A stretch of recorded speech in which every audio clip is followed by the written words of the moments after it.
Around the same time To Kill a Mockingbird made Harper Lee a best-selling author and Pulitzer Prize winner, she was still fighting for creative control.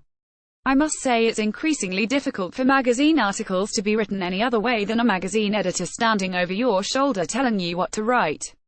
You know how well it sets with me, the Monroeville, Alabama, native wrote to her New York friend Harold Caulfield, affectionately referred to as Darling H. The 1961 letter, the year after the book was published, told of Esquire's turning down a piece she had been asked to write. IDIDNT confirmed to their image the one they wished to project of the South. My pastiche had some white people who were segregationists at the same time loathed, hated the KKK. This was an axiomatic impossibility, according to Esquire. I wanted to say that according to those lights, 9/10 of the South is an axiomatic impossibility. Lee's letter is among 6 donated to Emory University by a California-based book collector and being made public Monday. The typed correspondence dates from the mid-1950s, when she began writing Go Set a Watchman, the precursor to Mockingbird that unexpectedly came out in 2015, through the early 60s and the release of Mockingbird. They touch upon everything from politics and writing to religion and dating. They also describe her caring for her ailing father, Amasa Coleman A.C. Lee, the lawyer and newspaperman who was the basis for one of literature's most famous characters, Atticus Finch. This correspondence from Harper Lee provides wonderful insight into her life during the critical years when she wrote what would be her only 2 novels. Joseph Crespino, an Emory professor and author of the upcoming Atticus Finch, the biography, said in a statement.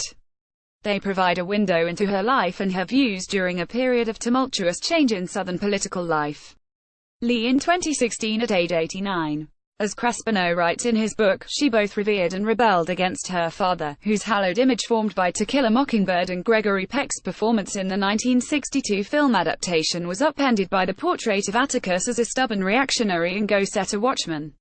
Harper Lee had argued with her father about the rising civil rights movement, but remained close to him. In the mid-50s, she even moved from New York back to Monroeville after A.C. Lee fell ill. Daddy is sitting beside me at the kitchen table, white-clothed, and eating his 4 o'clock meal.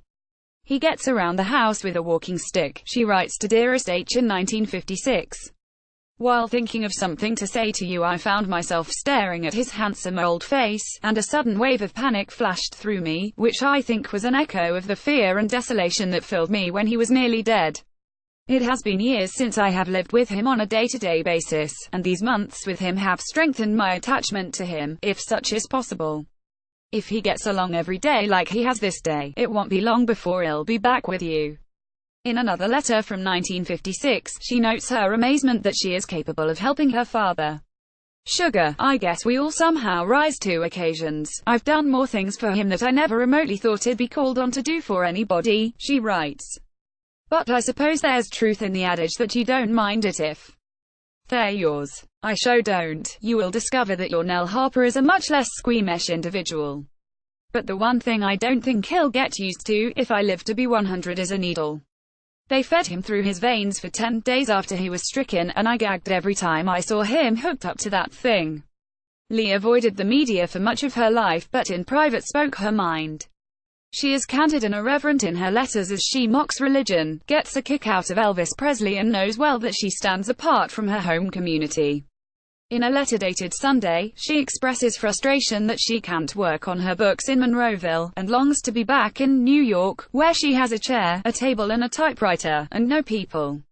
In one of her 1956 letters, she notes the romantic interest of a Presbyterian minister, but adds that SHE's just not up to it. Besides, Presbyterian theology is about the gloomiest Protestant dogma I know of, and I don't trust myself to keep my mouth shut. If I feel moved to express myself thereon, it will get out all over Monroeville that I am a member of the NAACP, which God forbid, she writes. They already suspect this to be fact anyway, because I said some strong words to one of our good Methodist brethren about my views on picture shows, dancing, dining, etc., in short everything but worshipping, in a Methodist church. I also told him it would be a good thing if the Methodists seceded again, which damns me.